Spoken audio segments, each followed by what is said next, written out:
जय श्री राम दोस्तों, जय श्री बजरंगबली। दोस्तों यह आज हम सुंदरकांड के पहला एपिसोड लेकर आप लोगों के सामने आए हैं। आपको बता दें दोस्तों कि जो व्यक्ति यह सुंदरकांड का पाठ करता है या फिर सुंदरकांड को सुनता है, उसके जीवन से संकट दूर हो जाते हैं, उसके जीवन के सारे संकट खत्म हो जाते हैं। आपको बता दें कि जब माता सीता के ऊपर घोर संकट पड़ा हुआ था और जब हनुमान जी वहाँ पर गए, उस दिन से माता सीता के लिए हर एक दिन सुंदर हो गया। दोस्तों उसी दिन से माता सीता के संकट खत्म होना चालू हो गए, इसीलिए इस कांड को सुंदरकांड कहा गया है। दोस्तों मैं आपको बता दूं कि आप किसी भी समस्या से ग्रसित है, कैसा भी आपका संकट हो, आप विश्वास के साथ सुंदरकांड पढ़िए। अगर आपके पास समय नहीं है तो यह सुंदरकांड के पाठ आप सुनिए ज़रूर, आपका भी संकट श्री बालाजी जरूर हर लेंगे। दोस्तों अब शुरू करते हैं सुंदरकांड के। उससे पहले आपसे एक निवेदन है कि आप अगर इस चैनल पर नए आए हैं तो चैनल को लाइक सब्सक्राइब जरूर कर लीजिएगा और बेल आइकन को जरूर दबाइएगा। तो शुरू करते हैं इस सुंदरकांड को दोस्तों।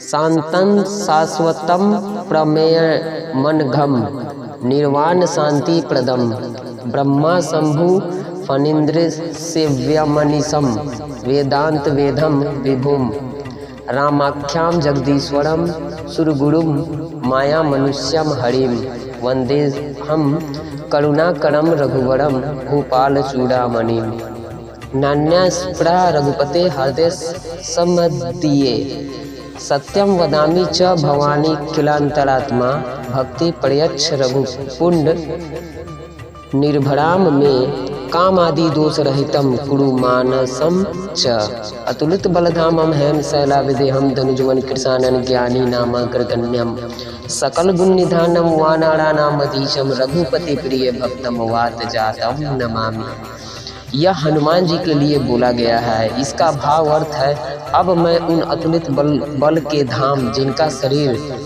सुवर्ण के समान देदी व्यामान है तथा जो राक्षस रूपी वनों को अग्नि के समान नाश करने वाले तथा जो ज्ञानियों में प्रथम गिने जाते हैं, जो समस्त गुणों की खानी वानरों के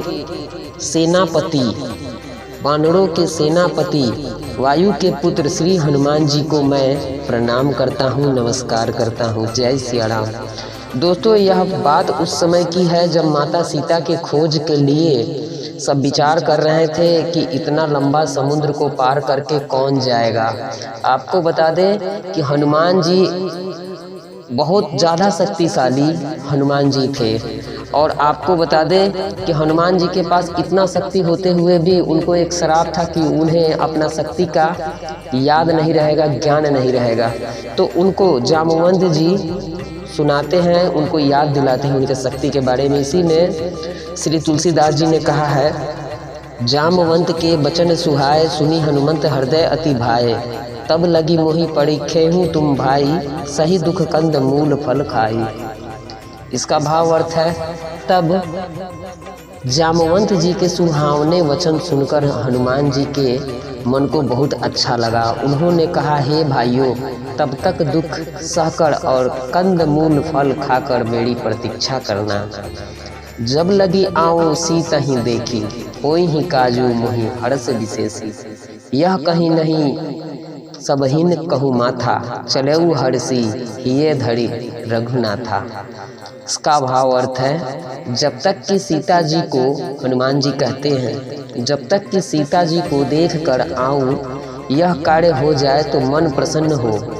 ऐसा कहकर सबको सिर नवा हृदय में श्री राम जी का स्मरण करते हुए प्रसन्नता से चले। सिंधु तीर एक भूधर सुंदर कौतुक कूदी चढ़ेउता ऊपर बार बार रघुवीर संभारी तड़के उपवन तनय बल भारी।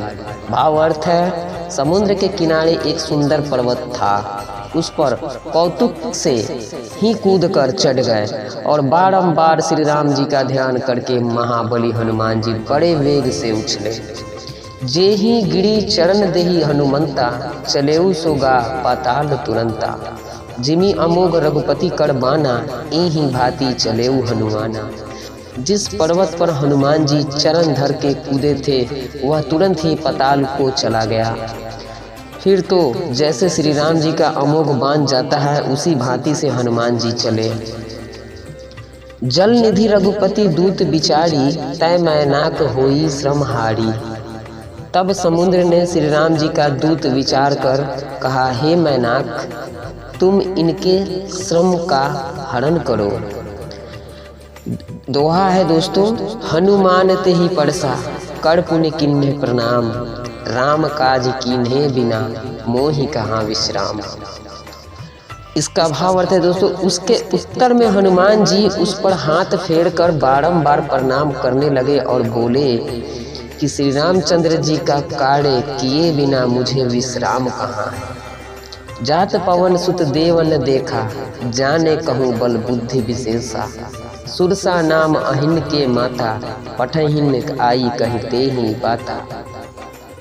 उधर जब हनुमान जी को जाते हुए देवताओं ने देखा तो वे उनके बल बुद्धि विशेषता जानने की इच्छा की और सुरसा नामक सर्पों की माता को भेजा, जिसने आकर यह बात कही, आजु सुरन मोहि दिन आहाड़ा, सुनत बचन कह पवन कुमारा।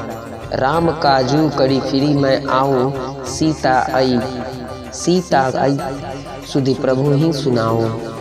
इसका भाव अर्थ है, आज देवताओं ने मुझे भोजन दिया है। यह सुनकर हनुमान जी हंसकर बोले, अभी नहीं, जब मैं श्री राम जी का कार्य करके लौटूं और सीता जी की सुधि प्रभु को सुनाऊं, तब तव बदन पैठी आई, सत्य कहूँ मोहि जाने दे माई।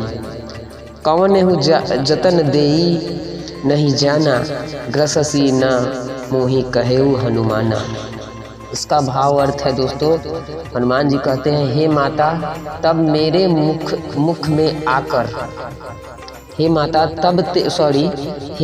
तब तेरे मुख में आकर प्रवेश करूंगा। यह मैं सत्य कहता हूँ, मुझे जाने दे।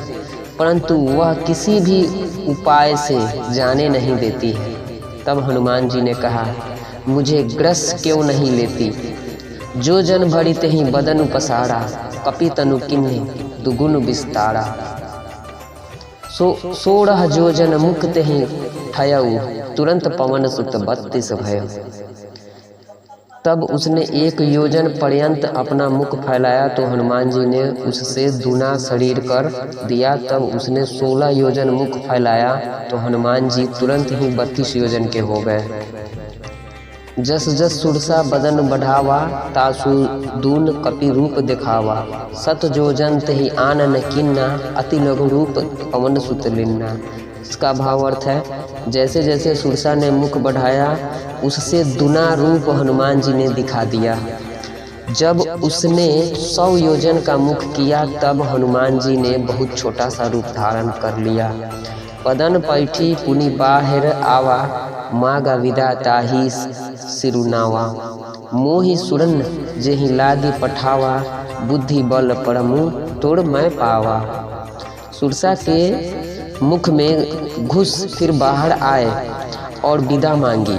तब सुरसा बोली कि देवताओं ने मुझे जिस लिए भेजा था सो तुम्हारी बुद्धि और बल पराक्रम भेद मैंने पा लिया। राम काजू सब करहि हूँ, तुम बल बुद्धि निधान।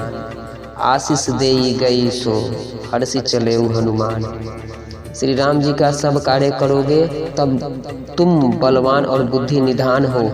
यह आशीर्वाद देकर सुरसा चली गई। तब हनुमान जी प्रसन्न होकर चले।